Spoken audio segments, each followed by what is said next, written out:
But then I've taken a black doll and a white doll and put it in front of two kids. And it's a study that they've done before. You put it in front of two kids, and you put it in front of a kid, and you ask them, which one is the nice one? Man, it is what it is. Man, it is what it is. Well, it is what it is. This fly T Miles, also known as Tyree Miles, and Mr. Miles the writer. Hip Hop K. Check us out every Friday on Be Exposed Radio at 980.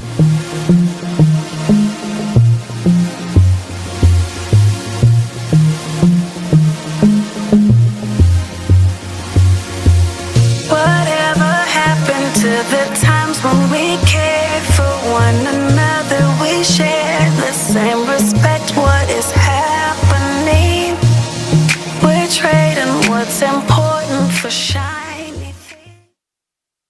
You are listening to BeExposedRadio.com. Artist Exchange. The Artist Exchange. The Artist Exchange. The Artist Exchange. The Artist Exchange. Artist Exchange Live. The Artist Exchange. The Artist Exchange. The Artist Exchange. Starts now. Hey, what's up, and welcome to the Artist Exchange Radio Show. Live on BeExposedRadio.com. It's me, your host, Nate. I'm here today. We have a guest, Quintaria. She'll be joining us shortly. Today's topic is faith and fashion. Quintaria is the creator of Faith and Fashion Week, and we'll be talking to her today about her journey, her organization, who she is, and what to expect from Faith and Fashion Week. So, before we get any further, today's topic was supposed to be in conjunction with a lot of videos I've been being tagged in, and some videos I've actually been watching myself on social media, and I'm a YouTube junkie in my spare time, so a lot of videos that I've been watching.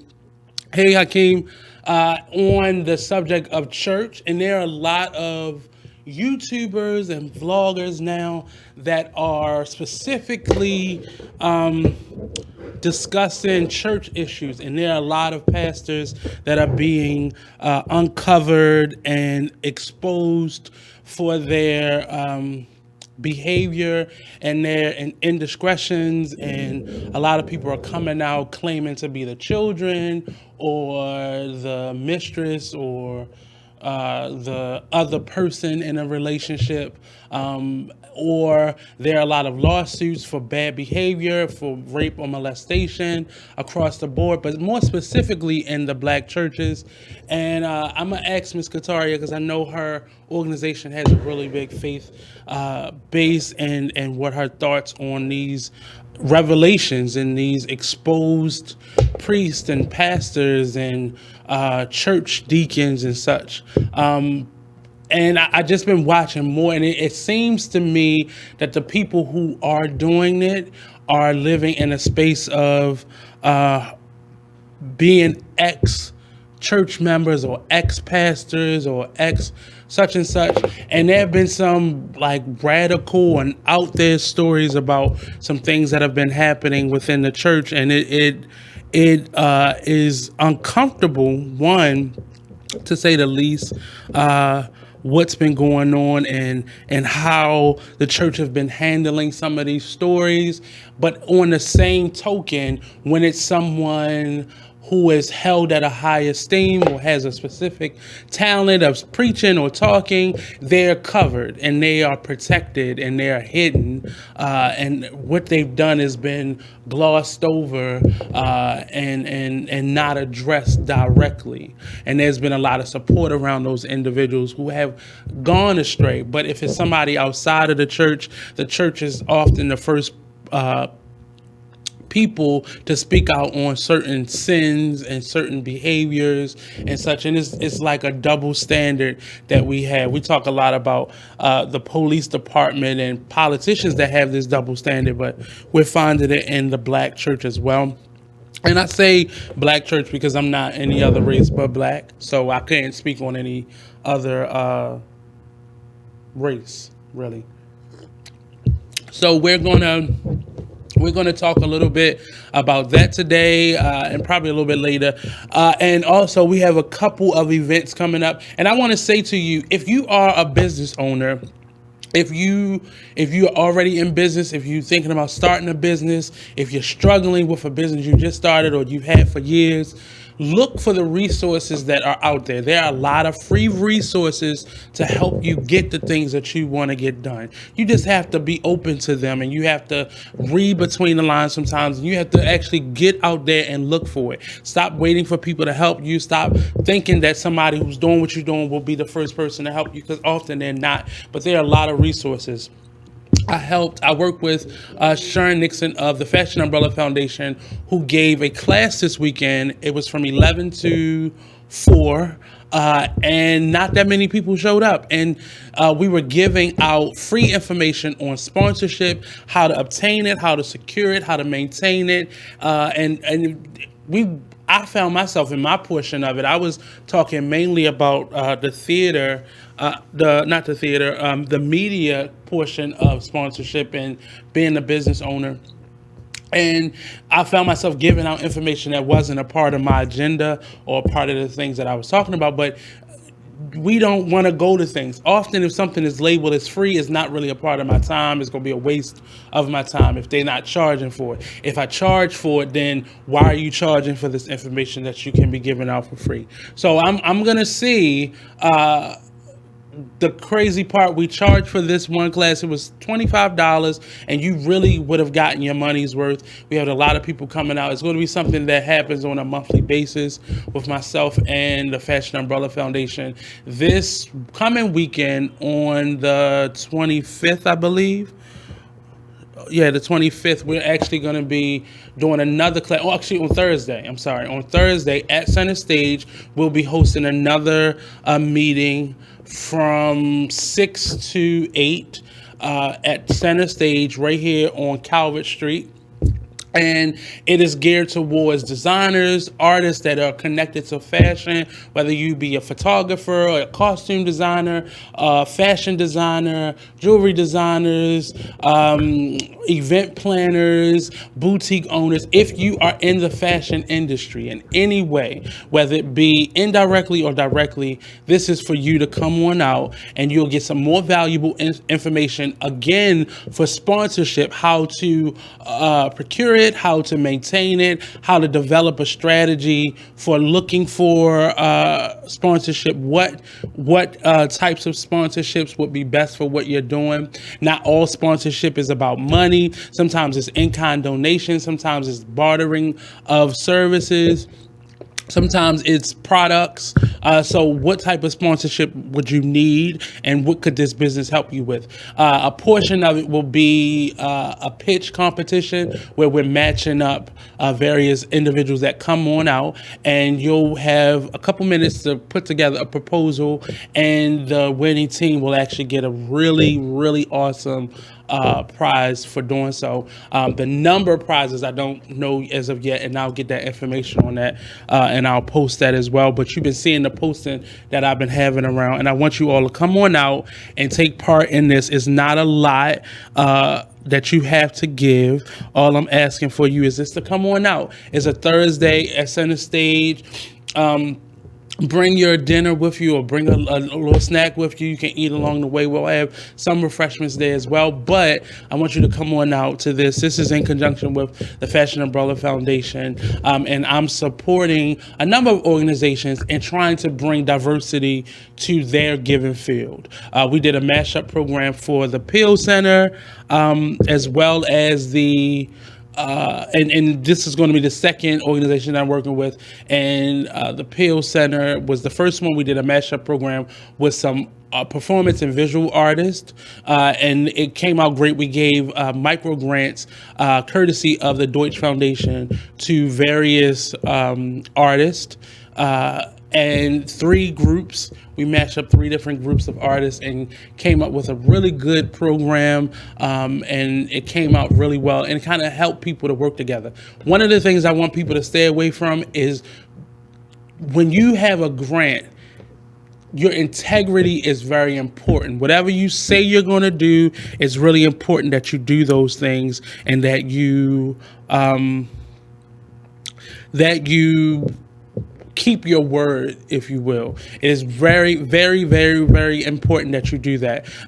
When you're working with other people's money and they're giving you money to do certain things, it's always an underlying intention. And for the mashup programs that I've been launching with these two organizations, it's really about working together and getting people, the silos and the little cliques that are forming in, say, Baltimore's art community, to get those walls knocked down so people can feel more comfortable working with each other and really producing work beyond what is known to be possible. When we break down those walls, anything is possible. So for those mashup grants, I really want people to be able to find some comfort in working with each other, find some support in working with people who don't necessarily look like you, think like you, act like you, live where you live, dress like you dress, or have the money or lack thereof that you do, but really crossing boards. And it's not about just getting my personal agenda accomplished by way of these funds. I've worked with a couple of programs like this, and I've seen people do really sneaky stuff. They're not really being 100%. They're not really supporting what is possible, and they're not really doing the things that are listed in the grants. Grants are really meticulous for a reason, because it's there to keep you honest, and it's there to keep your integrity in place. And you have to follow the directions, because you'll be audited in many cases. And if something happens, there are clauses in a lot of these grants where you may have to give that money back if you didn't do what you were supposed to do. Or it's not any legal issues necessarily, but there are a lot of situations where funding is cut off. So you may be the last person that will receive a fund for that, maybe, or they may not give it to these types of people anymore. Or especially in the arts, money can be here today and gone tomorrow, and we really have to keep the integrity of what we're doing together, and really give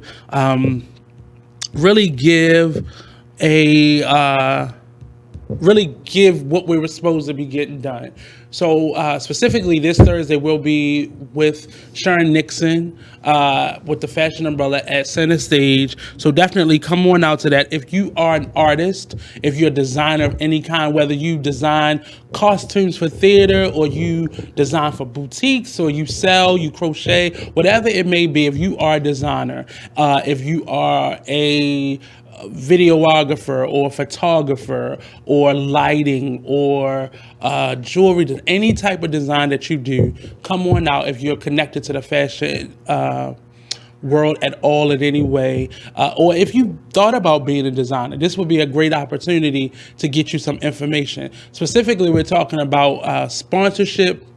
There'll be some media training conversation, how to build relationships with media, as well as just the business of fashion. And we'll be letting you know what's to come for the Fashion Umbrella in 2020. So definitely come on out, take a listen. It's a free event this Thursday at Center Stage from 6 to 8. It will benefit you greatly. So I suggest you come on out. I'll put the link in the message. Hey, Tracy, what's going on, Miss Jiggets? Somebody needs to show their face. But again, let me see what time it is. See what type of time we got. So we have a couple more minutes. I want you all to also go to our page, the Artist Exchange Radio Show. We have a lot of things like our partnership with the Fashion Umbrella Foundation and various other organizations, where I'm supplying you with opportunities to get information, to develop your business, to develop your art. And this platform is specifically for artists, community leaders, and entrepreneurs that are in pursuit of getting their business out there. We practice engagement here, where we connect with each other and we are telling our stories to further our mission and what we have coming up. Not just that 15-second elevator pitch. Those days are over. Have that. That's very important, because you never know when you're going to meet somebody. But you need to start connecting with people as business owners on a more personal basis, because people want to know where their money is going. They want to know how their money is being spent. So it's really important that you learn how to connect on various levels with individuals that you are basically selling your business to, or you are wanting to sell to. But we're going to take a quick commercial break. We'll be right back here on the Artist Exchange Radio Show, only on BeExposedRadio.com. Don't go anywhere.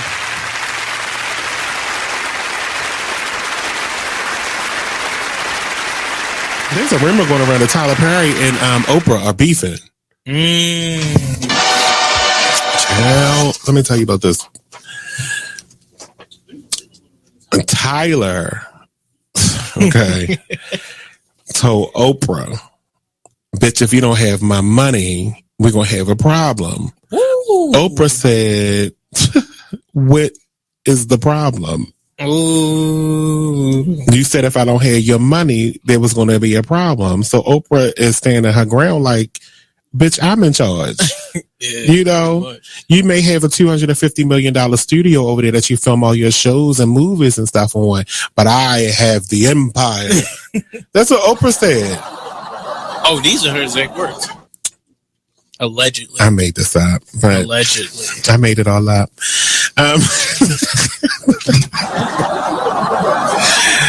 But there was a rumor that they were beefing.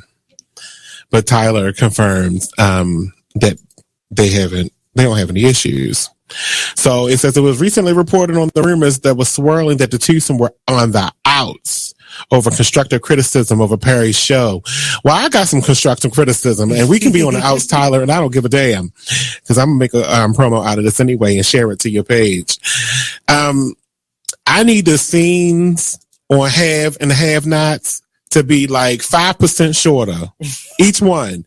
I want you to watch an episode of The Young and the Restless, because this is supposed to be a soap opera. No one's dialogue on The Young and the Restless is like this. You don't have to talk about the random plant in the corner for 25 minutes on one damn scene. They talk about random plants.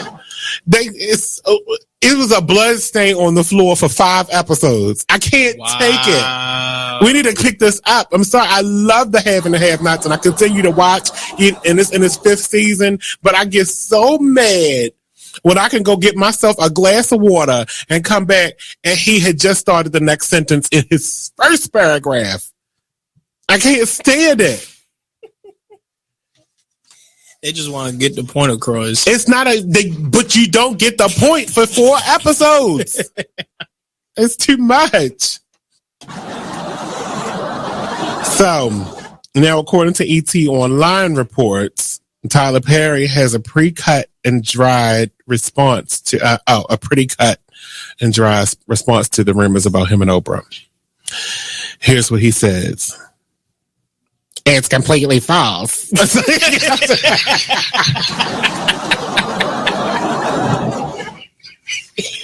was that? That was your Tyler Perry impression? Oh God. What?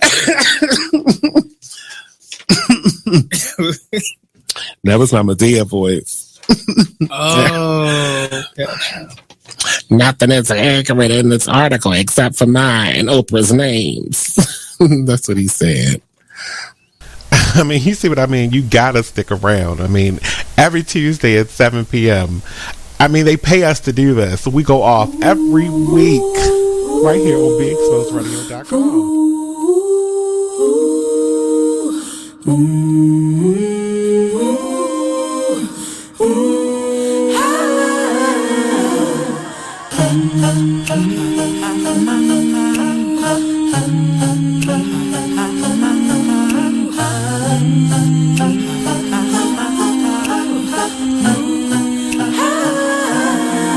You're like an internal bleeder.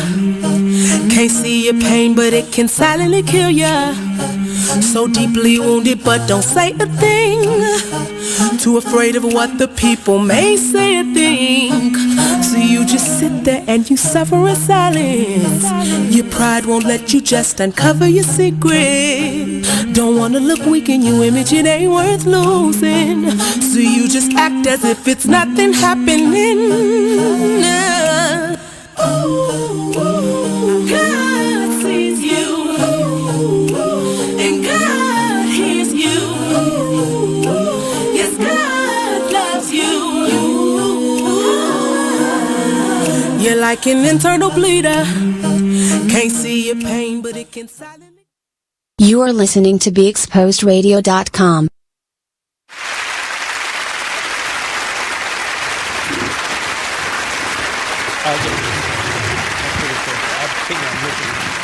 Welcome back to the Artist. Put it up a little bit higher. Welcome to the Artist Exchange Radio Show, only on BeExposedRadio.com. Don't forget to follow us on Instagram and Twitter. I talk a little bit. I'm more share on Twitter, but I respond on Twitter as well. But Instagram and Facebook, we have a group on Facebook as well for you to join and share all your creative, artistic, all that stuff. And then we have a new Artist Exchange page specifically for entrepreneurs, because I had a lot of entrepreneurs trying to share in the artist group and it was just too much. So that group is now up, the Artist Exchange Global Entrepreneur Group. So you can share all your business endeavors, and I'll hit a lot of you up as you join, so you can come on the show like Miss Quintaria. Yes. And support your business and talk about your business and share your story. So without further ado, our guest for the day is Miss Quintaria. She is the founder and organizer for Faith in Fashion Week. That's right, Faith in Fashion Week. That was a lot of effort. My lisp is coming out. But I wanted to welcome you to the show and get right into it. We talked a little bit about how you got started, but you are, I call them, you all are called curators now. No such thing as event planners, but event curators now. And you've been doing that, and that's how you got into the fashion portion of it. But tell me how you got your start in general. Well, first and foremost, I'm a community leader. Mm-hmm. So being in positions where I do things for my community, mm-hmm. helping others produce events or mm-hmm. Come up with festivals and things of that nature, mm-hmm. I saw a need. Okay. And I'm a woman of faith. So being a woman of faith, yes. Nonetheless, being a woman of faith and being put in positions where I would hear on one end designers or consumers mm-hmm. complaining about like clothes or, oh, well, everybody's making clothes a certain type of way. And, right. you know, you have to do this and you have to do that. I just saw it an easy way to merge that gap because right. for one, I have always been kind of a trendsetter. Not okay. kind of. If my family is watching this in any way, they're like, Quintaria from day one. So to me, I anytime something demands conformity, mm-hmm.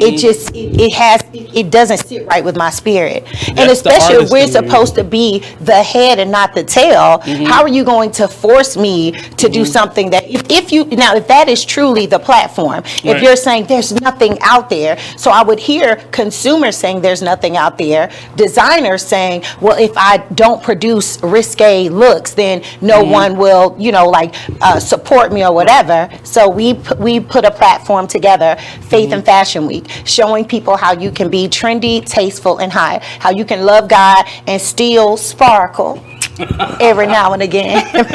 Hence why Herman's Be Inspired are so cool. That's her mantra as well. But I agree with you, but I think we've switched ourselves from being trendsetters to being followers. My God. And I think it has happened because reality TV show and artists have taken a leadership role, and they're following us, and we're not realizing they're following us. Yes. And they're following what we're doing and what they think we're but nobody knows who's leading anymore. So I think the confusion is nobody knows who's doing it. So I'm just going to do what this person is doing. Yes. It's working for them. You have touched on something that speaks so heavily. You know, we have become a culture or a society of followers, which is scary because God designed each of us, you know, and our destinies and whatever passion and talent that you have, it's people connected to that. Without this platform that you are offering, there would be no place for me to speak forward and so on. So, and not that it is anything wrong with following. I think in order to be an effective leader, thank you, but we got to be authentically ourselves. I have 3 daughters, and 2 of them are grown barely, because you know I'm barely grown myself. I was about to say, I know, right? However, but I tell my children all the time, like, you cannot get so wrapped up on social media following someone else's life that you're not plotting and progressing in your own. Because that person is following something they saw. So Thank it's you. this long chain of Follow. And nobody's inspired, and nobody's translating, and nobody's putting things into their own Well, words. we're going to snatch that back. Someone is. Faith and Fashion Week is inspiring. We are trend-setting, and this year's theme is Exodus, from bondage to freedom. So we're about to break that mentality of just what the world says. And our show this year actually kind of starts off with the same old. You know, how we have been so manipulated to think that I need to watch what you're doing and make myself just like that, when that is so unattainable. And it doesn't fit you. I know for me, I naturally just do things backwards. And it's just in me and I say backwards because it's not what everybody's doing forward. And it just, I think, especially artists, if you are an artist, sometimes you got to take that quiet time, cut off the TV, cut off the social media, and just be inspired by what you feel and let it come from within and let it come out. You are speaking something so great. You and I just met today. I have not watched TV in about 8.5 years now, and yet I stay so with the trends. Not get my money. Get back Comcast. But it wasn't even for that. It was for what you said, because I realized that in order for me to find me and for me to let my little light shine, I was getting too bombarded, too sidetracked with things, and not that I just know everything, but people are amazed when they know feel what you're talking about. They're like, you're not disconnected. No, I'm not. One, I read more. Praise God. That in and of itself is a revelation. But 2, I connect with human beings more, which for me, I can't say anyone else's story, but for me, I've always possessed the gift to gather people, to that be yes. So it has allowed me to grow in that. But when you said that just resonated with me. But as an artist, I had to disconnect because I wasn't a social media person, but I was a person that was curious about technology. Yeah. So I tried, all the various forms, but I had to disconnect myself because I'm a visual artist and a performance artist. And I can't be all that I'm supposed to be if I'm so connected to everything that I see. It's an overload. For you as an artist and a creative, even an entrepreneur, you lose that creative edge when you are watching somebody else's lane. All the time. Because what is for you is for you. Now, don't get me wrong. Like I said, it's okay to look and see what's happening every now and again, but that should be like looking up or taking a break or being intentionally like, well, let me see what the competition is doing, or let me see what But for the most part, we do need to get back to ourselves. So. And it's easy for us to get off track. And one of the things that I did, like you just said, was I told Comcast this no more. Yeah. And it allowed me to watch what I wanted to watch and just govern what I took in. Yeah. And my creativity is sharper now. Like I can sit with somebody and talk, and it just flows. Yeah, Whereas, yeah. if I'm so infatuated with what's coming on, and I still watch some of the same garbage TV, but I watch it on my time, and I watch it for the reason of just being inspired by what's going on and just looking. I can't go to a movie and just see a movie. Normally, by the third time I've seen it, now I'm being entertained. But you have to train your mind how to think. You can still watch some of that, but you have to train your mind on what you're looking for. And that's what people are missing, and what Faith and Fashion Week is intentionally trying to provide. We want you to be you. Our show, we have a week long show with different events throughout. So we're about building from the inside out, you know. So it starts with a prayer event for the staff and the team and all of that, because it is faith and fashion. The faith comes first. But then we have a networking event to, and it's the Mind, Body, and Spirit conference, where I am a firm believer that I can style you to the gods on the outside. But if your inside is broken, it's not going to look right. Thank you. Thank you. Because sometimes I can feel so good about, just be so, like in a space and have on a do-rag and some jeans, and people still are attracted to me because it's from within. So we always start within. So we have that conference where we are intentionally connecting people to psychologists, to financial, like all of the things to help us find a release or a resource in the mind, the body, and our spirit. So we start there. Then we have the body type, which you said something earlier that kind of reminded me of our body type workshop, where we teach you how to dress for your body type. Oftentimes we're copying others, and you could take the same, what looks good on me, it isn't that someone else couldn't pull it off, but if our body types are totally different, it may look better for you to wear an A-line dress with a blazer or a wrap or something, whereas another person should do a straight with a belted look. But if you don't know these things, and it just takes us all time to get there. And beyond that, as a woman, I can only speak from that perspective. It's the same. I think guys are more simplistic that way. So it comes to us easier. Versus, I think sometimes women get overloaded with all the images coming. That's true. But what I was going to say too is, I know that there are times, like right now, I'm comfortable, so I can be free. I don't have to think about like, oh gosh, it's something about to bust out the back or not. But when you dress for your body type, or you understand your body type, you can be bolder, you can be more vibrant, because I don't have to worry about like, oh my gosh, like, is my bahula poking out the back, or like whatever because male, female, or whatever, we all have something about ourselves that we just got to pump ourselves up more about. And the irony of that is, usually what you despise about yourself, somebody else is loving.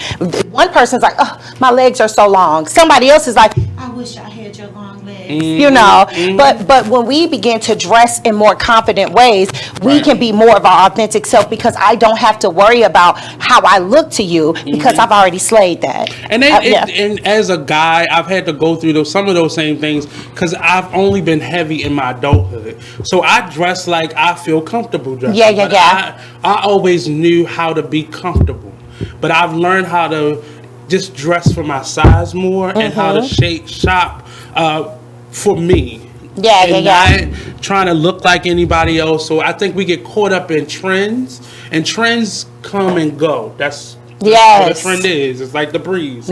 But we have to learn how to just be comfortable and confident. And you can add all those other accessories too, but you have to first have the shell. And the inside. And that's something that has always made me, I think, me, because I'm always comfortable in anything that I wear, and comfort has to come first. I got to be able to sit and relax. And I'm going to proclaim it today.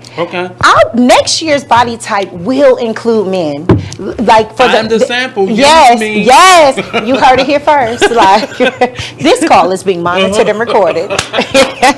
But sometimes we gravitate to what we know more. But this is like the fourth conversation this year that I'm having with a male, and they're like, we have the same issues too, and we know that. But so I am growing and stretching. Praise God.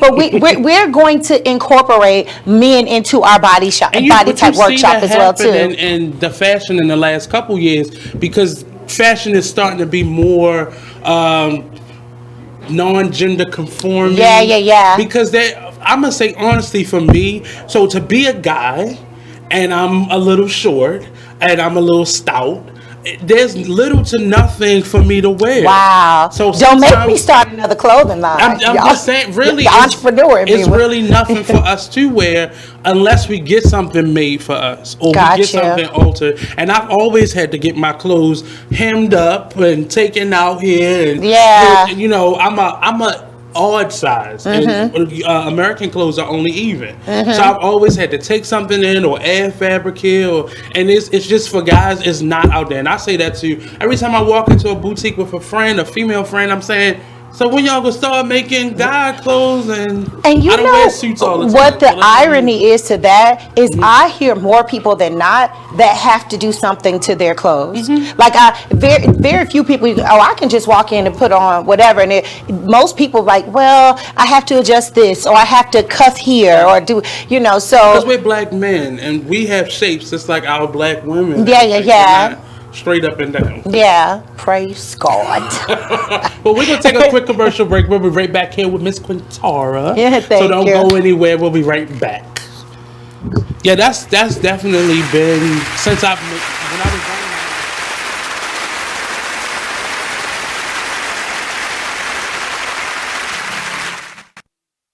Take a minute and listen to this flashback of the Artist Exchange radio show. Any trouble, because I get into any trouble, but I had a problem that this then became a discussion at that workplace environment. Now, the discussion was I should have been more sensitive. In what way was my first response? And I guess when I had to meet with that said person who had the issue with the person who was said leader of that organization. I said, well, to that person, how would I have known that? Well, you should have asked. I think so. You want my opinion? It was a circle, and I was willing to go on that merry-go-round. You are better than most. Yeah. I think that's normal when you're in a group and there's norming. Most of the time when you're in new work environments or you're in a space where you're getting to know people, it's normal now to ask for people's preferred pronouns. You wouldn't have known that. Normal to who? What is normal? You work in social... You work in social innovation and my pronouns, so it's not normal to me. You don't, but I think because I feel like the person was probably offended because they felt like you were not honoring whoever they are, right? But you wouldn't have known that. Still to this moment, I don't know what their pronouns are. So in that didn't offer circle, we still don't know. So I'll go as far as saying I perceived it to be a she.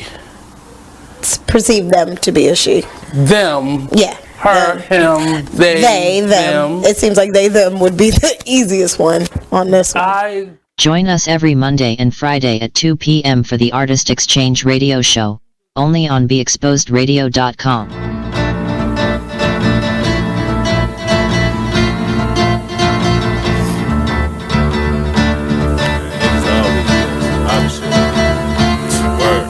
First they love you, then desert you. Leave with a plate full with no spoon. Ain't no space, I can't escape negativity. I got used to the taste. I've been bad, burned, then fucked over. But remain strong through the past over. Kicking haters out of the way like mast over. Roll up, sip something, let it pass over. Who would I be? It ain't the man to me to let the next man take advantage of me. When that storm come, no pan I see. Get with it, not without it, then you'll see. I peep the haters, they know I'm greater. That's why they buzzing for the elevator. But I can't save it, it'll be too loud on the pedal stool. Don't carry fakers, always got your hand out demanding favors. When I just looked out, now you need more paper. I can't breathe, give me 3 feet. I never let y'all be the death of me. When my patients run that, yeah, nigga OT. Cause they wanna see me down like I'm NCT. 6 words, get the fuck away from me. Say I help you out if you can help yourself. I keep it G till I DIE. Now excuse me while I get back to PC. HOP ain't used to sleep while your third eye always on me. I'm stacking green just to feed the team. My boo, she know that I'm king with chasing my dream. These niggas it seems I rip them, trash them, then put on new jeans. Man, see the problem is, man, you know, I keep it 100, man.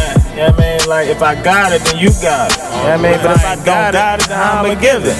You feel me? But I definitely got you through the ride, man. Let's get it, yo. I'm really getting tired of ungrateful ass niggas. They really about to turn me to a hateful ass nigga. Like I was never there when you never had figures. Pull triggers for you niggas when you caught up in the trenches. Man, I really don't get it. I don't know what's going on, but I really don't feel it. Niggas really know that I've been there from the beginning, but the more I see niggas side switching, make me wanna bring it closer to the end, and that's why I can't fuck around with these niggas. I'll fuck around with my hoes, cause niggas acting like bitches and hoes acting like bros. Man, I swear I really don't get it.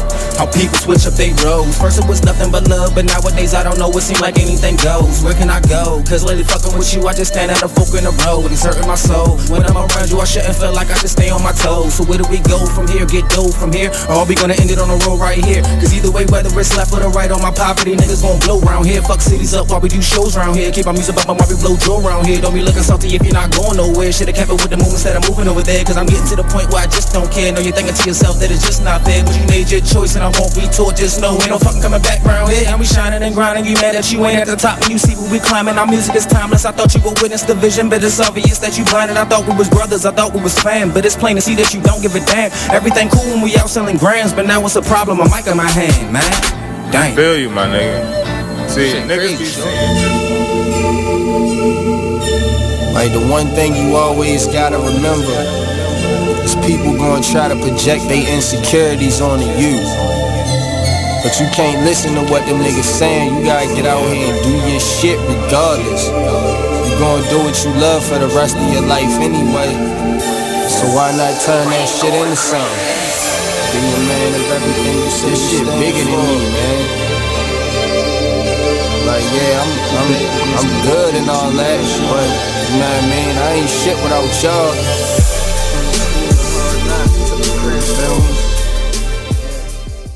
You are listening to BeExposedRadio.com.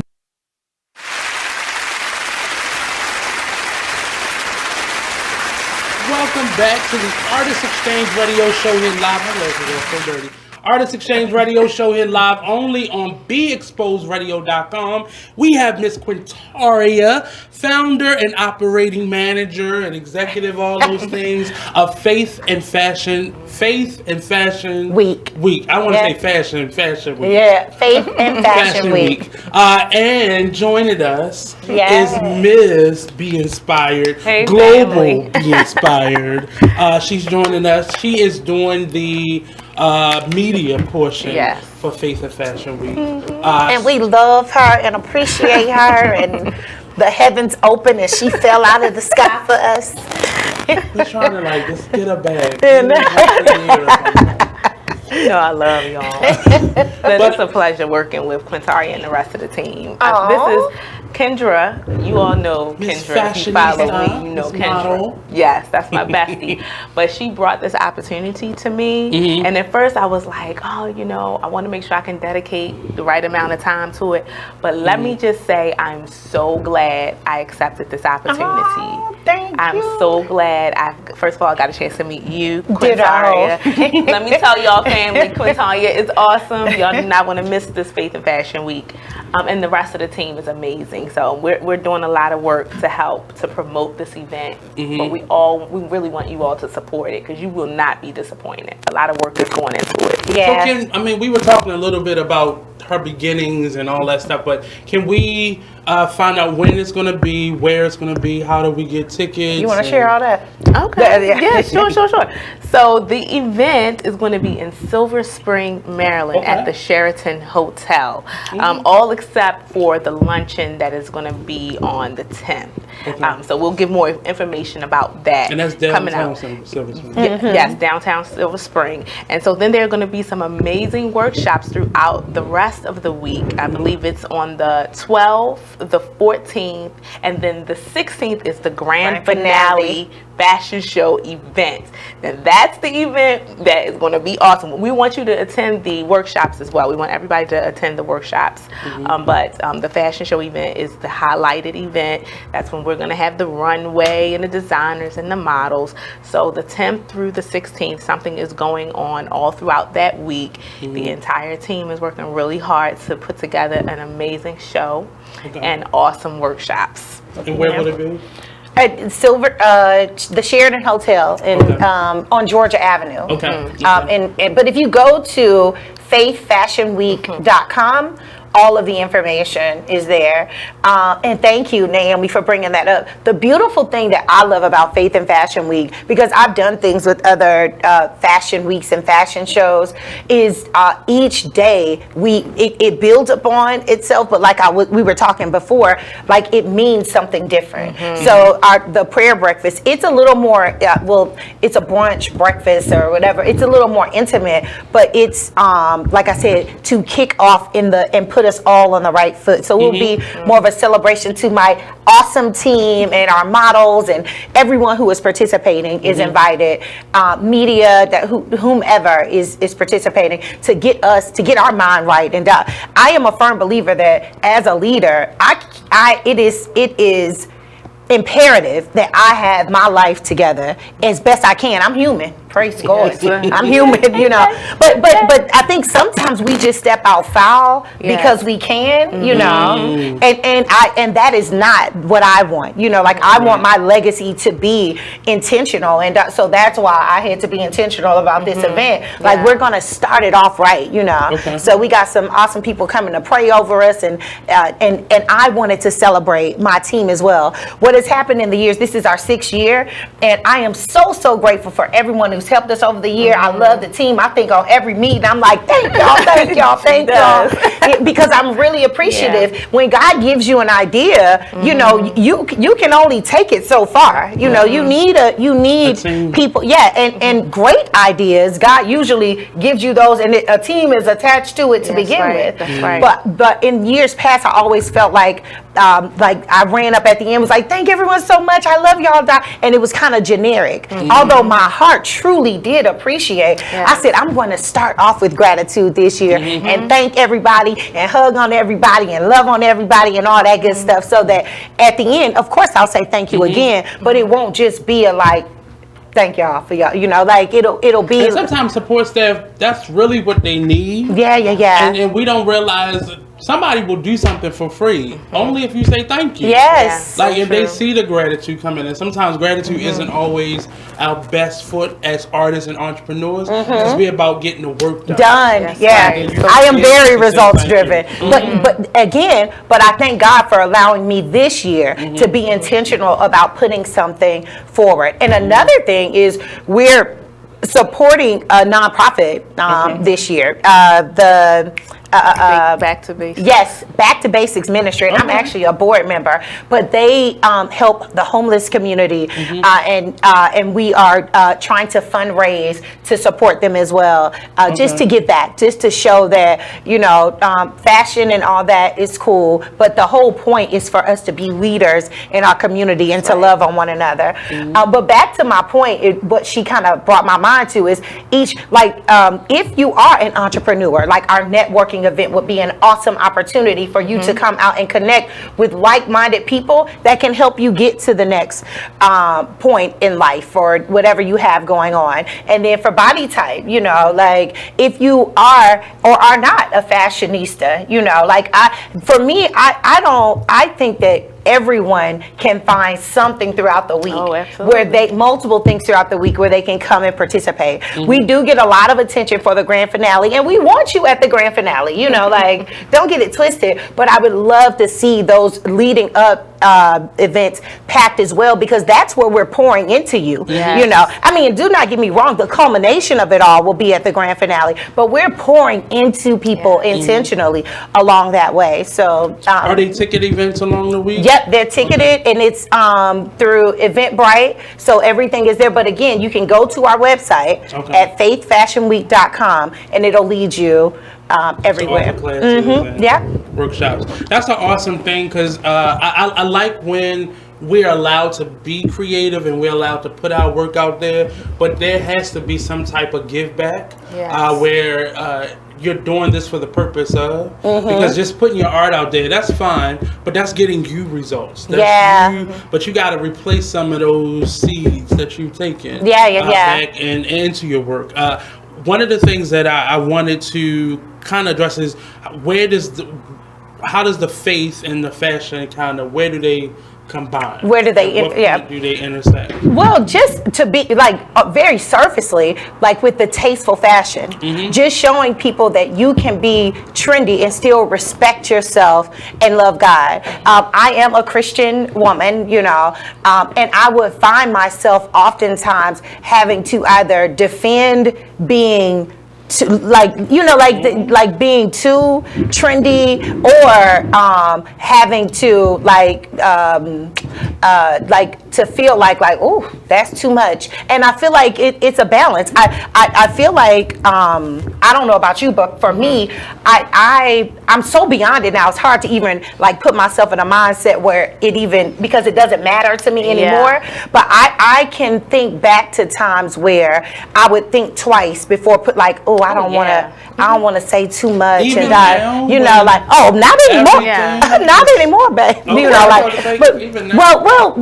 there are still certain segments of our population that think if you really love God, or if you're really a Christian man or woman, it's just certain frameworks that you will kind of stay within. But now you have that the young lady Erica Campbell got when she hit the body. Yeah. You know, and she was covered. Yeah, I think only her lower calf was showing. Yeah. I mean, they were talking about just that it was fitted or whatever. And nonetheless, my thing is, we need to get beyond judging anyway. You know, like that. If somebody showed, because we are what we are, and for me, I don't care how nice I look on the inside. Like I said, if my whole, how nice I look on the outside, if my whole inside is broken and there's no giving back and there's no light that you can see shining through me, what does that really matter? So I think sometimes we have really got to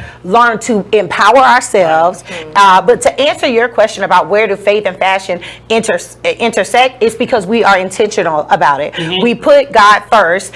We are definitely, like I said, about being tasteful, yet, trendy, tasteful, hot, and all of that.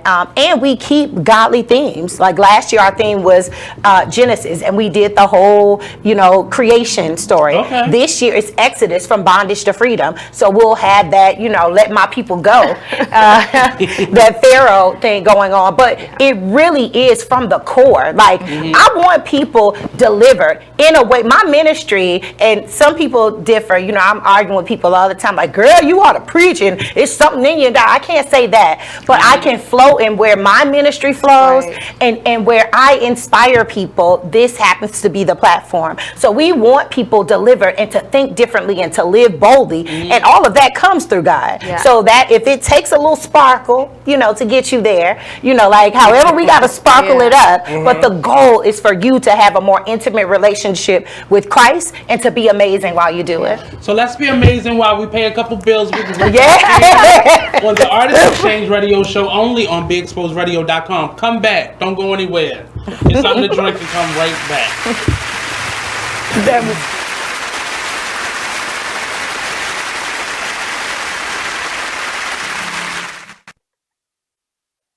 Take a minute and listen to this flashback of the Black by Demand radio show. Control.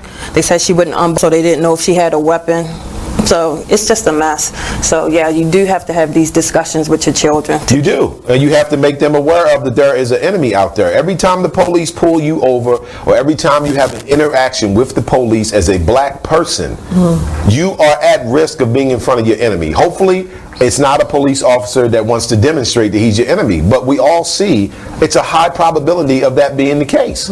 So if we're not talking to our children do not have the coping mechanisms to deal with these type of intense situations. What they're going to do is what most of us do as black people, me and anyone else, which is become emotional. And that is the trigger point for the police. They know that black people are emotional people. So when they arrive on the scene, they are purposely trying to say and do things to you to get your emotions up, right? And then once they get your emotions up, then it's like, oh, that's what we needed. Now we're going to kick your ass. You know what I'm saying? Gotcha. So I'm saying we need to have these discussions with our children, and make them understand. You are listening to BeExposedRadio.com.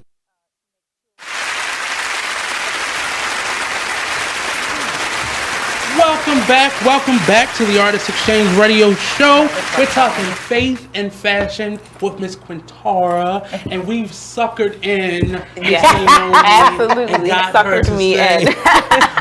But we're speaking about just aside a little bit, and we'll get right back to faith and fashion. There are a lot of things going on in social media, not just on TV, but on social media, where a lot of pastors are being uncovered, revealed, and exposed for their in the dark behavior. And I wanted to just ask, and now that don't nail me here, we have two different perspectives. But for some reason, I've been fixed on watching this.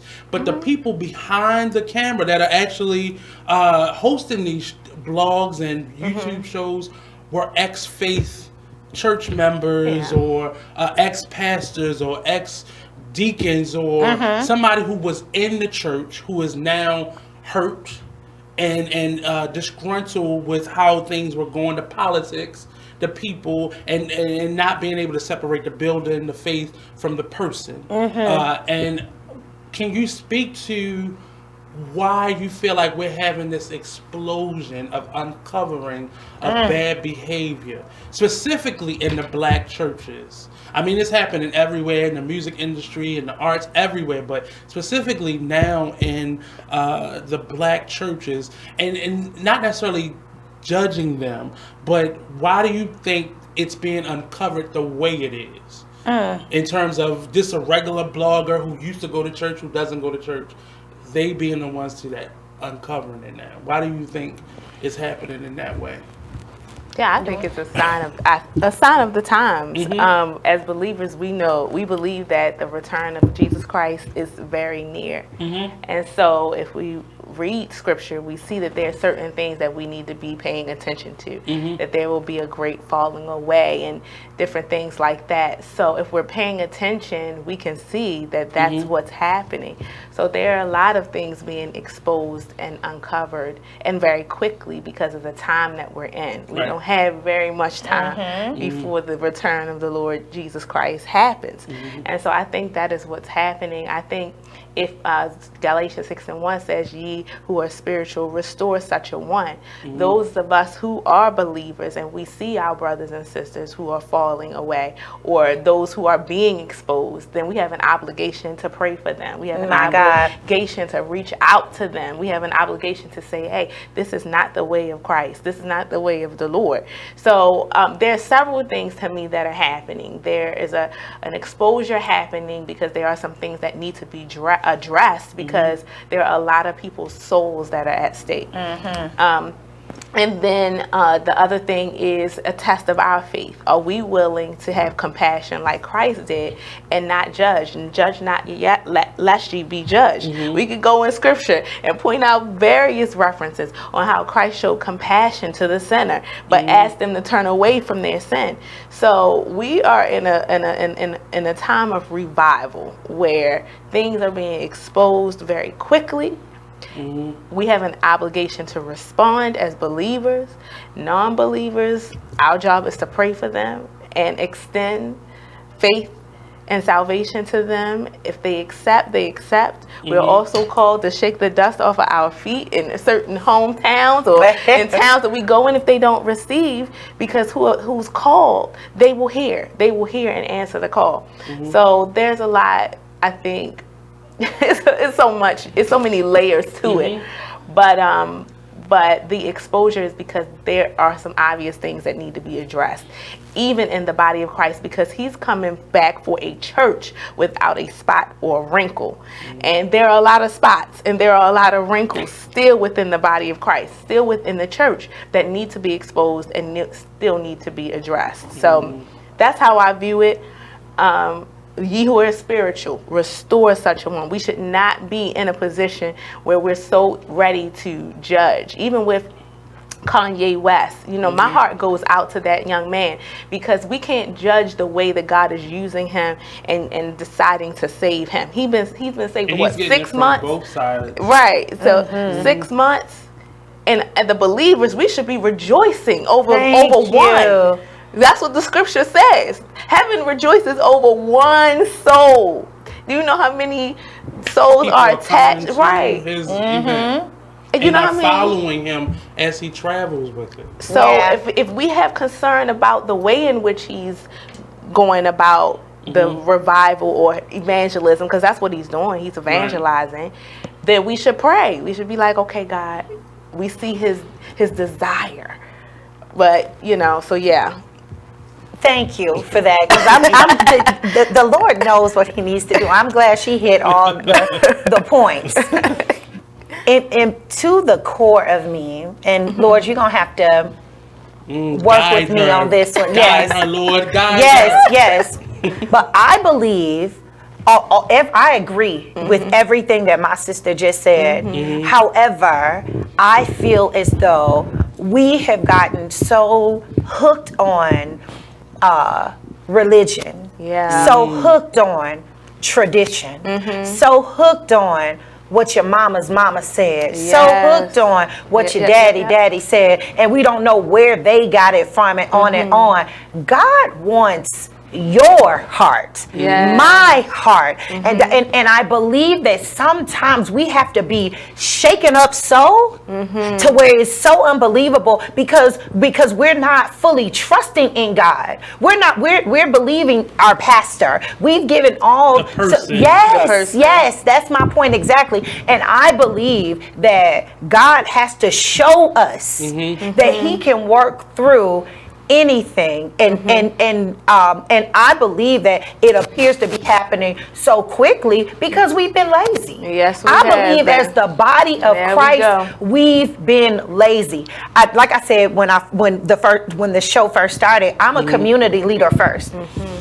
For years, all my life, I have served, been an advocate, and it is more unbelievers that will work side by side with me to feed and clothe the less fortunate, to come up with thousands of dollars to build homes for people, those who don't, like, oh no, I'm atheist, but those who love the Lord in church, slain in the spirit every Sunday, and speaking even like to Kanye, like in the short time that he started doing something, at least he's turned some heads towards God. Yes, he has. But I'm a little radical. So to me, I believe God has had to come down and show us, shame on you for watching this man and thinking that he is me. Shame on us for putting people in a position that only he should hold in our lives. So he had to shake it up. And with that, we need to pray.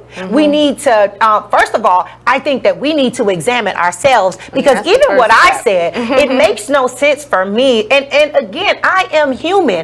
But with that said, I think sometimes we put where the Lord knows my heart and think we can just live completely foul. Yes. There are some things that I need to pray and be in full consecration about. And when I say I fast before Faith and Fashion Week, I fast. I don't want anything about Quintaria, because as gorgeous and glamorous as she comes, she's a mess. She, I'm a product of pain and hurt and all of that stuff. I have to wake up every day and ask God to cleanse me and free me of that, so that I can draw closer to him, so that someone through this broken vessel can see God. And I think God is trying to just show the world that y'all have it wrong.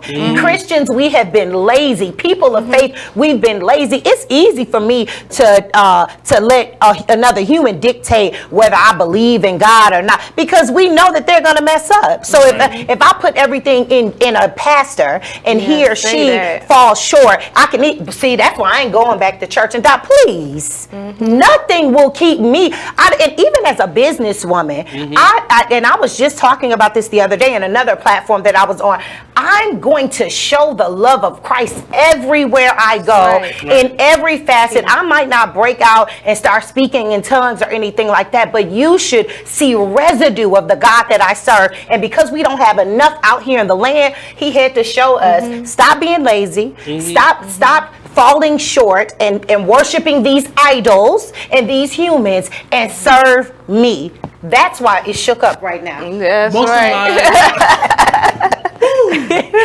of my social media beef and these conversations has always been, we don't understand messenger message. And I brought it up because I'm curious as to believers, how do you feel about it? But the message over the messenger. If I find myself looking at a person, I'm not paying attention to what you're saying. Yes. So anything can be brought to me, or energy can be, attached to me, because I'm looking at who you are. Yeah. And what you've done and what sins you've compiled, and not listening to what you have to say to me. And then the beauty of it too is, just like models like Faith and Fashion Week, we can use anything to lure people to God. Sure. If I can use fashion, clothes, body type, and not to put, it's my baby. It's God's baby that He implanted in me. But so so I'm not speaking little about it, but I'm saying we can use anything. If you truly believe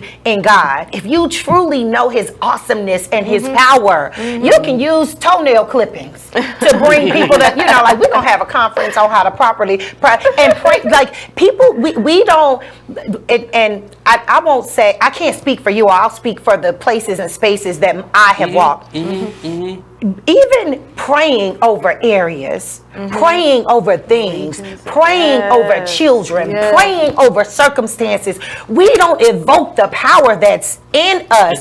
So what else could God do in a generation, like you said, that all we do is follow. So He had to take the very thing that we watch all the time, that we, since we just scrolling all day, any day, so He had to break that pattern to get our attention. And we, even now, we should, in my spirit, I'm praying for those, because like I said, I haven't been on TV in 8 years. Like I don't watch TV like that. I am on social media every now and again, so I do see some things pop up. But for those that have been impacted by this in any way, I'm praying on both sides. I'm praying on both sides, and I would pray that people pray for me too. I don't have it all together, but I know that I know where my source is, where my help comes from, and that's what we need to be reminded to. We've got to get back to the source, which is God Himself. And in the world today, we're expanding our horizons so much, from how we eat to how we communicate with one another. But Christianity is so archaic on some level. It's so that. So God is showing us. Thank you. Yes. When you don't even, I am definitely a Christian to the core. However, your oppressors introduced Christianity to you, if you want to be real. So we've got to know, and not that God can't use that as a vehicle, but not that they can't use it as a vehicle, but just know that it may be bigger than what they even told us. So that's what God wants us to see, is the greatness that it is. And we can explore and explore and explore, and we'll yet to truly understand all that God has for us. I also think, do we have to go to commercial? Yeah, we will go to commercial. Okay. I can feel it. I can feel it. Finish the word. But we'll be right back here on the Artist Exchange Radio Show. Don't go anywhere. We'll be back at TAE Churchside Baptist. Don't go anywhere. We'll be right back. I love it.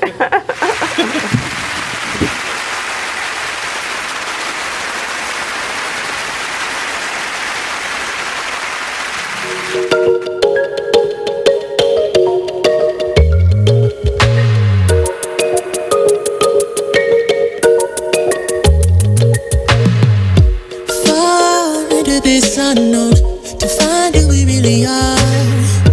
Crash into something new, take a break from our broken heart. Talk with the hip, tell me you lie. I think we should go for another round. Baby, try not to say too much, let your love come down. If you wanna rule, it's some rules you gotta live by. Stay true to your cool, make a move, don't wait on nobody else. And if it feels like a melody, sing a song, be my radio. And if you follow me there, I'll follow you back. Let the night unfold. I can tell that she can't get enough, show enough. She couldn't get the feels off from me. Oh no, she couldn't get the feels off from me. Touching hands till we dance in the dark, show enough. She couldn't get the feels off from me. We do whatever you like. Get the feels off from me. Oh no, she couldn't.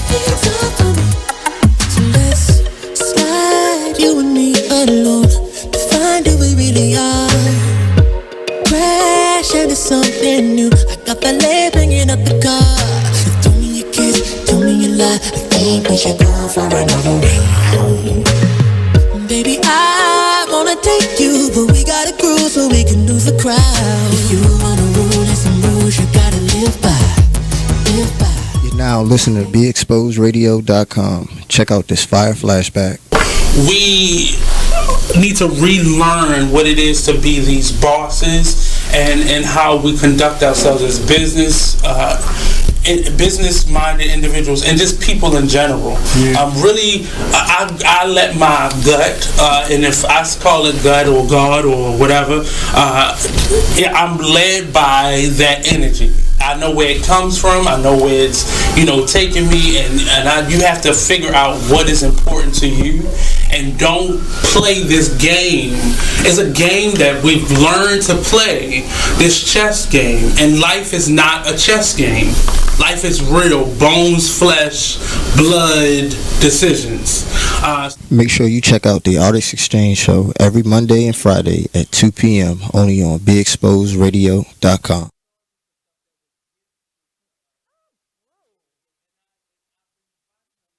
You are listening to BeExposedRadio.com.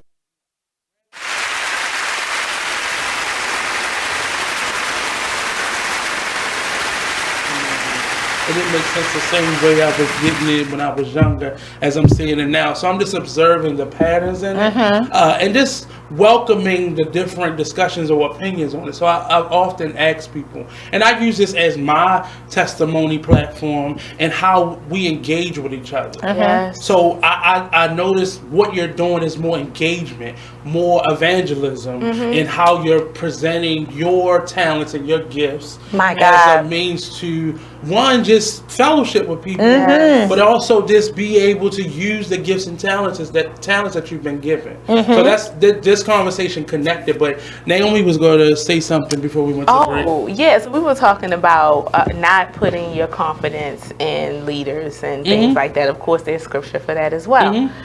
As leaders, we have a responsibility, and I say we because I'm one too. As leaders, we have a responsibility to be educating and teaching the people and encouraging them to go after God for themselves. If we are failing to do that, so if you don't just have the main line. If we're misleading them, I said it real quick. I think I done said it 4 times today. Like, don't watch me. Look at him. because the responsibility will still be on us if we have misled anybody. So I think the responsibility is on the spiritual leaders to make sure that we're teaching people. For us, my husband and I, when we teach Bible class and things like that, if you're going to give an opinion or anything like that, read the scripture, have some scriptorial reference connected to it so that you can know what you're reading. But don't also just have take a my word connection for to it. Have a connection that is reality based, that you can explain to people, because I don't understand this King James version over what have you actually been through that can display this, and especially in today's age where you don't have quite as many people in the church houses as you used to. Whereas 20, 30 years ago, you could recite a scripture. Let's say you were in a room with 100 people. You could recite a scripture or something familiar about the Word of God, and 70% of the people in the room would know or understand, on some level. Now it's not that way. So we do have to use what's available to us. But I do agree, it should be anchored in the Word. It should come back to the Word, because I don't think that we should make an excuse and be like, oh, well, people ain't going to church like they used to and things of that nature. I don't think that should be an excuse, but I think that we should be cognizant and bring, if like I said, if you have to use food or a conversation about the weather, that whatever you have to do to be, because it's relational, like that relationship, once you connect with the human, then you point them in the direction and and provide as much support as you can so that they can carry on in their journey. And just open the doors and step out of them sometimes. Amen. Because we that's a word right there. That's one of my frustrations. My previous pastor, Pastor Ruth Travis, who retired, when she retired, I felt like, what do I do now? Do I just sit at home at Bedside Baptist and just get my own relationship back together? Or do I continue to seek out? And I started going to other churches just to find that home space again. And I just felt people were just indoctrinated, and they didn't really get outside the church.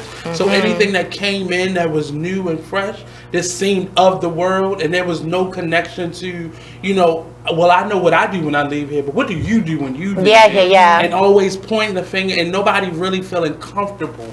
And church used to feel homey. It used to be a place of comfort. Now you got to be so starched and straight-laced. But that's all connected to the traditions that we were discussing. The traditions of church, and we're talking about the entity itself, not the church as in we are the church, we are the body of Christ. So then you getting into all the bylaws and because I still don't know who outranks who. I'd be like, Well, now you don't know because everything is so blurred now. So I think that's when that kind of stuff comes in, because again, if it's found in the Word, then you will know that we're supposed to fellowship with one another. There are so if we are going off of the Word of God, things would be a lot different. But we're not. A lot of things is based on what we've been we've been told down throughout the years.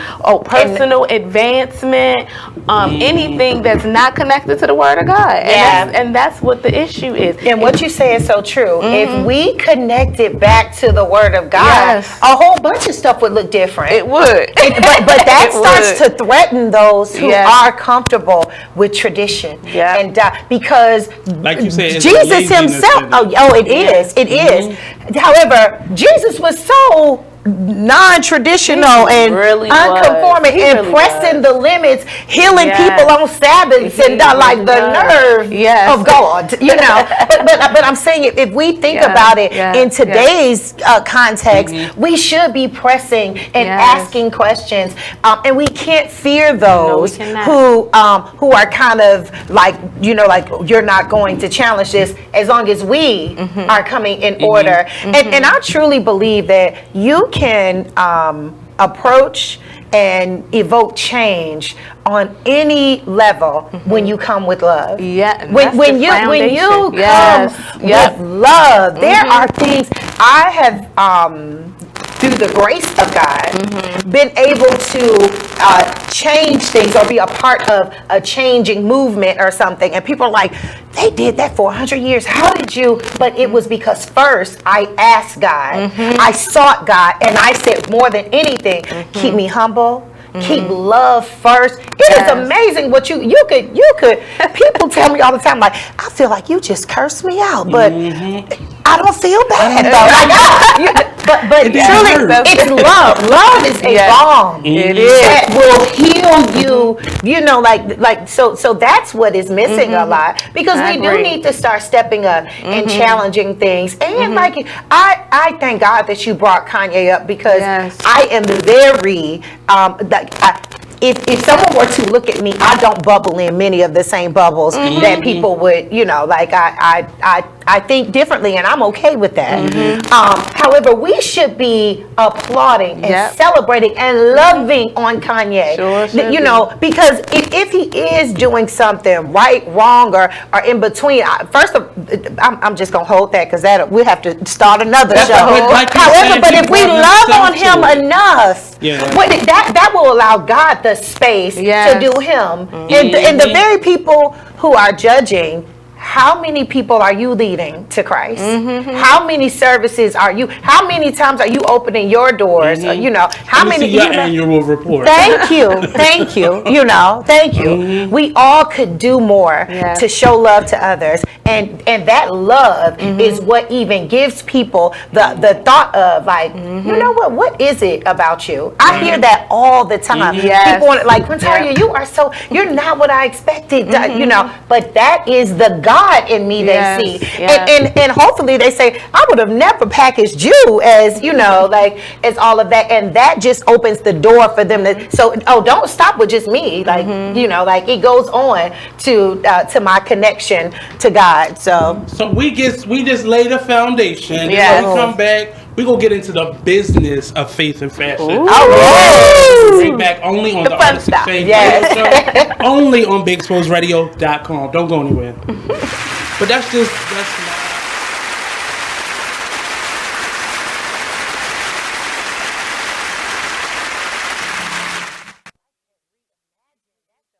You are listening to BeExposedRadio.com. White keys only have this bitch jumping. Okay. If I sit around, hold up. Look. If I sit around, hold up. Yeah. Rebel up. If I sit around, I'ma smoke some more. Wasn't even thinking about smoke before, but I'm in my head, I'm in the bed. Don't know who I am, like I'm wearing a mask. Work them old, tell them where the cash. If you wear the cash, tell them where the cash. If you playing for you, gon' run it back. Don't make promises, but I promise that. Don't promise me, cause I ain't into that. Fell in love with that and got hurt from that. Now it's all over and the curtains back. Can't see you not noticing that. I'm letting it go, it ain't holding me back. Yeah, I'm on dice, but ain't come for the crack. Drinking with uncle, we only do jack. How I'm alive, I thank God for that. Praying about it, things getting better. Open it up with my name on the letter. Why you crazy about it? Saying whatever, you shy to be you. You know you gotta be you. Sometimes I need privacy too. Yeah, you know I ride. You know I ride, and you know you ride for me too. Yeah, you know I.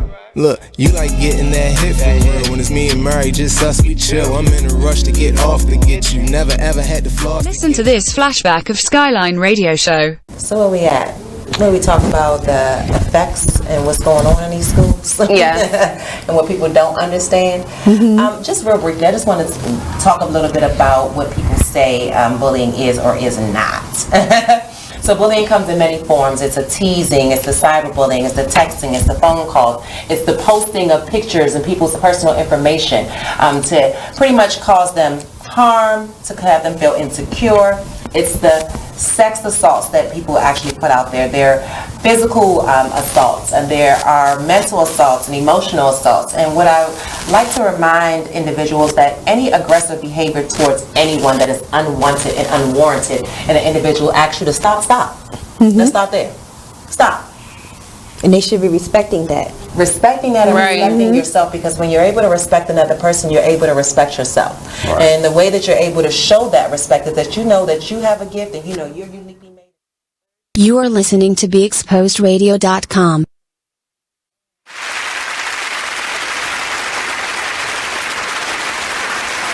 Plays, recreational activities, all of it, activism, all of that happened in the church, and now there's a disconnect. The church is not even part of the community. Well, the church was the rec center at one time. Yes, the like rec on, center. Outside of Sundays, it was the rec center. Yeah, all of that. That's where all the community activities were held. That's where we went to the kiddie disco at. Everything happened at the church. Yes, but we're back, and we got into a lot of faith. We talked a little fashion in the very beginning, but now the business. Let's get down to the dollars and cents of it all, but also just the business side of it. The person who I was presented is not the person that's sitting, so I wouldn't have packaged you as you do real estate, so you have other endeavors outside of this event curation that you do. So tell us more about your business side. Yes. Well, what thank pays you. The bills? Oh, yeah. Woo! Hey. My name is Quintaria Brunson. Well, thank you for that opportunity. Well, first and foremost, like I always say, I am a community leader first. My goal, God placed me on earth to teach others how to build a legacy. Faith and Fashion Week is part of a legacy. All that I do is part of a legacy. In the world of real estate, my grandmother, she is like the core of you know how you have like a pinnacle person, that she was like the hub of my childhood for me. I was the only girl in my family, and she was just so like chill, but she got things done. Very results driven. And she owned land and property. Every home that her children had, she owned at one point in time. wow. So she and her father was the first African American to own land in Murfreesboro, Tennessee, Rutherford County, Tennessee, and they struggled to keep that. And and not for financial reasons, but because it was so much tension and but watching her and the care that I knew that like it mattered. So being blessed to be in spaces where I am the only person that looks like me in a room, like for my brokerage right now, I'm the only minority, female and minority, that's on the leadership. And I've been in real estate for less than 3 years. It'll be 3 years in November, right around when Faith and Fashion Week ignites. So we can celebrate that too. But nonetheless. So that means you took a jump at some point. Oh yes. Okay. Oh yes. I've taken I learned at a very young age. At 21 years old, I started my first business, and it was Top Notch Properties. I had 6 rental properties, and I was on the ball. So I learned very early on that I know everybody telling me like that's a good job and I should do that, but I'm really feeling this. So I thank God that I was bold enough to jump. And sometimes I would jump back, to that good job, because and then I would jump again. However, but what led me to understanding that the importance of a legacy and building a legacy through real estate is being in spaces where I was the only one that looked like me. I heard conversations that were not happening in my community. I saw people, I saw wealth and power was in the land, and people that looked like me did not have the land. And like I said when we first started, like I've always been different and outspoken. And so when I would hear conversations where it's just conforming, to me, I would challenge that. And that's what allowed me to know. And for years, I fought being a real estate agent. Like I said, my first business was Top Notch Properties. So I knew, and I had a grandmother that owned multiple properties. Well, for me, it was probably the rebel in me at that point in my life. And I was like, I can buy and sell property without owning, without being a real estate agent, and you can. But because I am such a servant, a helper, like I said, I connect people. People are drawn to me. It came to a point that I was like, it only makes sense for me to help. This is a better way for me to help people because I'm a real estate investor too. Everybody's not ready for that. And I found myself when I'm like, no, what we can, you can, let's do a land contract and this and that, and we can do seller financing. There are traditional and non-traditional ways that you can get talking about? I was talking so over their head. And like I said, I'm human. I had to check myself and say, okay, Quintaria, if you want to really lift your tribe up, you got to meet them where they are. Yes. If everybody is not ready to invest, which working with me, we will get you there. But if everybody is not ready to invest and they just need to get their credit together, I'm okay with that. I can meet, as long as you are dedicated, I can meet you there and give you the tools until you, you'll be the first person they come to once they are comfortable in that credit. Yes. Oh. The most referrals I get is from a young woman, first time home buyer for her entire family ever. Her home was less than $100,000. I sold people up and down. I get more referrals from her. It took a year and a half to get her there. I get more referrals from that. So I know that it's, like I said, it's relational. So as a businesswoman, I am very serious, very intentional about legacy, about building a legacy through real estate in specifically. And it does fund things like Faith and Fashion Week. It funds me being able to, I do a lot of things that I don't really put out there. Like I said, because I am a servant and a giver, I don't think that if I just wrote somebody a $2,000 check to do something, that's really none of your business, But in order to do that, I do have to make moves as a businesswoman. That's right. And I am a savvy businesswoman, if I say so myself. You can give me, that's another thing that I do is I help people take I do business planning clinics. I teach how to build business credit. That is another huge opportunity that our people are missing out on. We want to get our social security number straight when you'll never get as much money for your social as you will for your business. But those are keys and kernels that communities like mine are left out of. And then we wonder why the Trumps and all these other people, Uber in and of itself could shut their business down 8 times over and you would never know it. First, it's Uber International. They go bankrupt, they open it up. Uber Incorporated Financing, they shut that down, they open up. The Uber Incorporated, they shut that down, they open it up. And in no way am I telling you to go bankrupt 30 times, but I am telling you to learn about a game that is being played all day, every day of advancement. And don't reject the system so much that you can't educate yourself so that you can be a vital member of it, so that whatever your dreams and goals are, and God had to work with me on this too. For me, being humble is very, very close to me. When people are not humble and arrogant, it just rubs me the wrong way, and I never want to be that way. But what I've learned is, and that used to play out in me like rejecting money, like oh no, like no. But what I've realized is my goal, and I keep saying this, and I'm putting it on another platform. I want to put someone in a home once a month. I've been a single mom. I know what it's like to struggle to pay. I know what homelessness looks like, couch surfing with 3 babies. I know that. So my goal is to put a family in a home once a month. In order to do that, I've got to hit the billions, like I don't care if it's $100,000, that's a whole bunch but in order for me to bless others, I've got to be able to be savvy and smart and strong. And beyond that, not even just me, I share.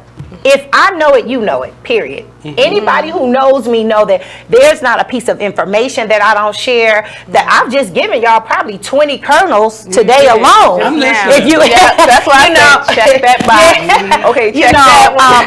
Because, and I post on social media pretty often, like the people perish from a lack of knowledge. Not on my watch. On my watch, you will learn, you will grow if you're open to it. And if not, I still love you. I still love you. I'm still cheering for you. I'm still praying for you. But for those who are ready, because a lot of us are ready, we just don't know where to go. Now that brings me to this Thursday. I'm having a real estate matchmaker clinic, and it's a little masquerade ball, but we will be intentionally networking. So for those who may or may not want to be investors, you already invest, but you want to up it some. You don't know if you want to be an investor, but you want to be in the space with investors, because I said what changed my life is being put into rooms that I heard conversations I didn't hear before. So if you want to be in a space hearing new conversations, I'm hosting a real estate matchmaker masquerade event this Thursday in Silver Spring, Maryland at the Society Lounge. And you can go to my social media or something, but the Brunson approach. If she send it to us, I'll so from a business perspective, I'm very results driven. Like I am a businesswoman. That is what it is. It was a different person that just came out. It was real creative and free loving, but then it got down to the point. To me, it's all connected. That to be creative is one thing, but when you own a business and you're creative, they have to go hand in hand. So you got to be just as about your business in the creative space as you are about. And I thank God that y'all mentioned that, because people used to make me feel like I had to choose. No, like even as a little girl, okay, are you gonna dance or are you gonna do math? People who are probably irrelevant who made that choice themselves. But you have to be careful, the messenger and the message. Be careful who you listen to, because that person, just like somebody said, don't you jump off that bridge into that opportunity. That's dangerous. But just look at the safe space that they're standing beside you on, telling you not to jump. And I had a conversation with a client on my way here today about be careful or just be mindful, cognizant of who you're getting your information from. It's a young lady who's looking to buy, and she's like, well, I may just rent it out. I was like, just be you can do whatever you want, because I believe that no one rents. We're all paying a mortgage, be it ours or someone else's. We're all paying a mortgage. Yes. However, if you're in a space with 20 renters who've rented for 20 generations, of course it's going to seem more like it makes more sense to continue to rent. I just challenge you to get in a room with 5 homeowners and see, like you don't know what's possible until you hit the next level, or you just peek around a new corner. So I think we need more opportunities like that, where we're just like Be Exposed Radio, and like where we just are exposed to something that we're able to say like, oh, I never, on my block, they weren't doing, like, I'm from Detroit, Michigan. Like I have a twin brother, and he says all the time, like, we are so not the statistic. Like if somebody would have tallied up or computed what my brother and I, born to a single mother with violence, abuse, like you name it, we saw and experienced that. I'm sure the enemy is like, man, that Quintaria is a slick one. She keeps getting through. You have to also understand the opportunities that you was able to take advantage of, and the things that were placed. When we say that to children, you got to push harder. You can push all day, but if you pushing nothing, or you pushing a brick wall, you ain't going nowhere. Yeah. So we have to begin, and I'm a school teacher, so you have to begin to put those opportunities in front of individuals, adults and children alike. Yeah. Because if they just grasping that air, I'm gonna feel more comfortable renting, because I'm worrying about the paycheck that I have right now. Yeah. I'm not even able to imagine what's possible. Thank down you. the line. And that's the key. And that's why I feed the tribe. I get it. Like, in no way am I coming like, oh, since day one I have it all together. I was blessed to see a grandmother who did things differently. But remember, most people around us, she was an anomaly, and so like I that was a blessing to me. So I know that we are all we can all get there. But like I said, if you are connected to me, whatever you choose to be or whatever you choose to do, it won't be because you weren't aware, because you weren't even exposed to it. So you are exposed. There's an opportunity to learn and do differently, even if you choose not to, because in all honesty, we were just talking about like not judging and being open-minded. I don't know it all. For you may, if you have all of the information and all of the resources, and you say, for me, I still want to rent, to me, I think that is fine. But what scares me is when people when people don't even know basic terminology like, interest rate or, conventional versus FHA. When people don't even know what the acronym FHA stand for, but we know everything else, we scrolling and following everybody else, Kim K and nothing against Kim K, because, I just said her husband is school with me. But thank you. And for me, that is trendy, tasteful, and hot. For real. When I can be relevant and be educated. Like I said, there has not been a TV in my home in over 8.5 years, and I'm still hip to the game. I still know what's going on, but I'm about my business. However, I have things going on.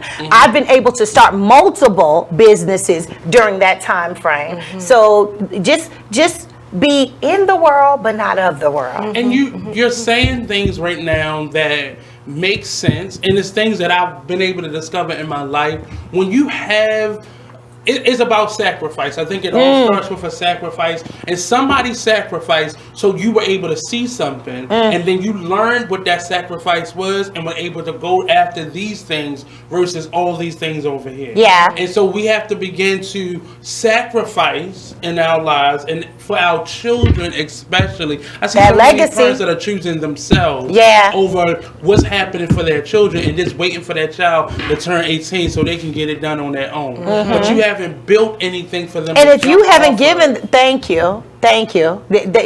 You've said something very powerful there, because we all are here on the shoulders of someone else, whether we realize it or not. We're all, a product of what someone else sacrificed for us, and we are becoming a little selfish and self-absorbed, but we don't have to be. That's every day you wake up, you can make a decision, and not to say that sometimes you may not need to take time for yourself, but we should be intentionally.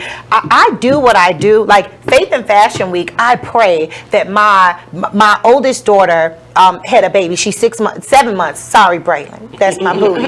But Braylon is 7 months now. I wrote a letter to Braylon's grandchildren and told them how excited, like when I do things, I'm so excited that Braylon's at 7 months. I will never probably know her great-grandchildren or grandchildren, but I'm doing this. I know, right?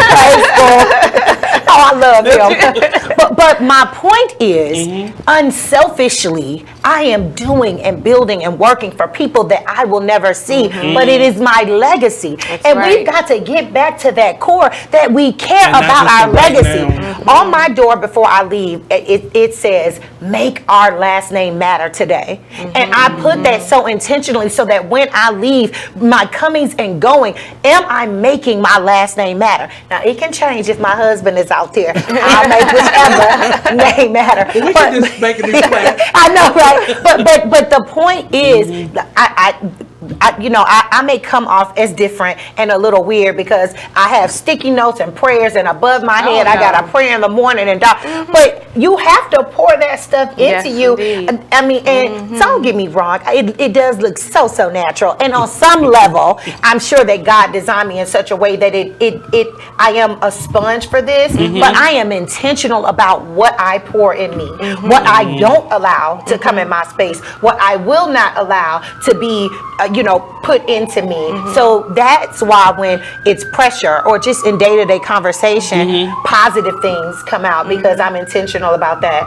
But can you imagine? I want y'all to just put something positive on your door when when I touch that handle, I'm like, okay, well let me straighten this life out so I can make this last name matter today. But it really does just pour something in you in a way that just subtly each day, it just I do that in my classroom, and my principal or my supervisor come in and I have preschoolers and first graders, and they're like, they can't even read this. Why are these? I mean, it matters. I can read it. And I just wanted to, at some point, be a curiosity to them. Like, what is that? But that energy that you put in, even if they can't read it, that same child can't read, some of the negative things that may be happening in other aspects, but we feel it. Yes, we feel it, and so you keep pouring that positive however you want to, color it, write it, and you just it matters. It makes a difference. And a lot of what you've said about legacy building and projected wealth, those are things that I think need to be taught first. Yeah. Because if nobody in your family or in your house had a driver's license, chances are you may not have one. Yeah. If everybody rented or was in Section 8, probably you're going to go at 18 in Section 8 too. And that's something that we saw. Or even the flip side to that too is if nobody had a driver's license and you get one, you like, oh, well, I got a driver's license, and you think it stops there. Well, let's get a car. Yes. Let's get a van. Yes. Let's buy a fleet of cars,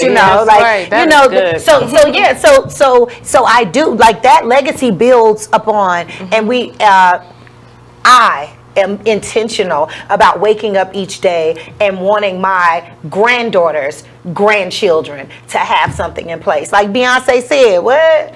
My great grandchildren. But I don't really listen to Beyonce that much. So connecting that with Faith and Fashion Week, is that where the energy to push it? Because doing something in a community like the DMV, normally something doesn't last beyond 2-3 years. Yeah. So to go 6 years at this with both of your businesses, what's the energy that drives that? Or is that the energy? In all honesty, the energy is the more I'm going to take a step back. In 2014-15, I realized that most people have great intentions. They want great lives but the problem is we don't intentionally plan it. So I took a year and I prayed, who is Quintaria in 2035? What perfume does she wear? What kind of car does she drive? Who are her friends? What business adventures, what business ventures has she taken a part of? Where's this money coming from? I met her because what happens is if two planes could leave from New York, one is going to Las Vegas, one is going to Seattle and the other is going to San Francisco. We are going kind of in that way, and both planes, until you get over maybe Chicago, they appear to be going the same way, but little by little they start to differentiate and go different ways. If I'm going to San Francisco, I don't want to end up in Seattle. So I was intentional about plotting my life out, and I made a 20-year plan, and that is what motivates me, not one business or the other, but because I am okay with being authentically Quintaria, and I know that the businesswoman that I want to be, the mom that I want to be, and I'm very big on like decor and decorating and all that, but my whole wall, my largest wall in my bedroom is my vision plan. So it has spiritual, financial, all of my goals and the timeline out. And do you know that I hit some of those goals and I'm not even checking for it anymore? The first time that I made over $100,000, I didn't even check. Like usually I go back and be like, did that, or oh, I still haven't done this. And it was like maybe 9 months later, and I looked and I was like, oh, I hit that goal. So you and live in life. Yes. So thank you, because I refuse to look up and either be a crash course for a mountain because I wasn't intentional about planning. We have to live our life focused on that. So that is the fire, because one, I am so connected to God, like it's nobody's business. Well, it's everybody's business, but I'm very intentional about my relationship with God, and He's allowed me to see and plan and understand and to shift, because it's some things that I was like, oh my goodness, this is what I should have done, and God has shown me like this is better, and I'm like, bingo, like wow. But nonetheless, that learning to be authentically me is what fuels everything that I do. And I know that I'm a connector of people. I know that I'm very results driven, and I can take a chaotic situation or something that isn't there, and I can instantly see and visualize. That's why I'm so good with events, if I do say so myself. And I even use events in my real estate and business aspects, because in a moment I can hear a need, and I'll say, boom, well, let's do an event for, even like for full transparency, for the real estate. I know, right? That's my word now. But for the real estate matchmaker, how I formulated that company, and that's for the real estate investor side of what I do. But for the real estate matchmaker, I was just sitting there and I was like, okay, I got to start this company. What can I do? And I was like, you know what? I bring all parties together. Like that's like real estate dating, like boom, real estate matchmaker. I love that. But and then I was like, I need to do an event. What's coming up? And I don't necessarily celebrate Halloween, but I was like, let me capitalize on this. What would be a cool networking event? A masquerade ball, boom. Like it flows. I sleep with a notepad beside my bed because at night I used to be lazy and sleep through and one or two ideas, and the next morning and God was like, no. So I said, you know what, Daddy? If you give me an idea, I don't care if I write it upside down, but I sleep with a paper and pen beside my bed, and as ideas come, and I can just formulate them quickly. So that's the motivation. So we've run out of time. Oh, man. This was good. Two questions for you. One, I'm going to ask Naomi to give us the information for when it's coming up, with the dates and all those things. But I'm going to ask you, what advice would you give to your 17-year-old self? Not to prevent anything, but just to soften that blow of life, them gut punches that we often get. So I'm going to let you think about it. Let her answer first. Okay. All right. So Faith and Fashion Week. Please go to which one? That one right there. Okay, faithfashionweek.com. Please go to the website. You will find the schedule there. The dates are November the 10th through the 16th. It will be in Silver Spring, Maryland at the Sheraton Hotel, and that is in downtown Silver Spring, By Maryland. the university. Yes, and tickets are on sale. We need you to support. We are really pushing for local support. Right here in the Maryland, the DMV area, we need your support. So go to the website at faithfashionweek.com to register and find out all the information for the event. There we go. And now it's your turn, and you gonna close us out. My 17-year-old self, I would tell 17-year-old Quintaria to keep dreaming, to keep pushing. No matter how bleak it looks, it is all going to work out.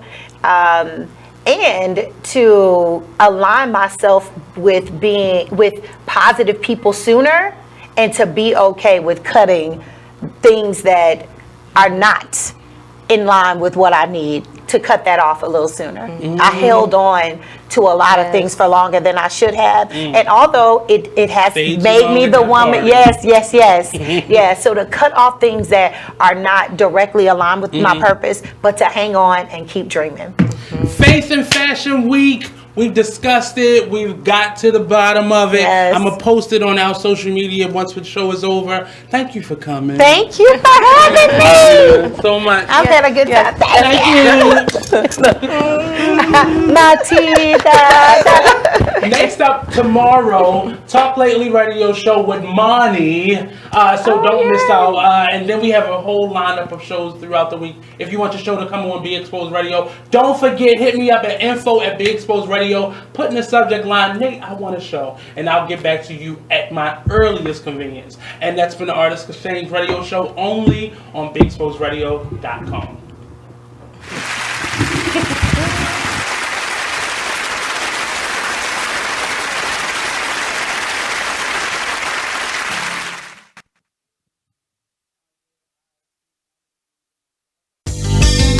Long live Pop. Y'all can go ahead and cry now. I'ma show these niggas what to do with one of your beats, man.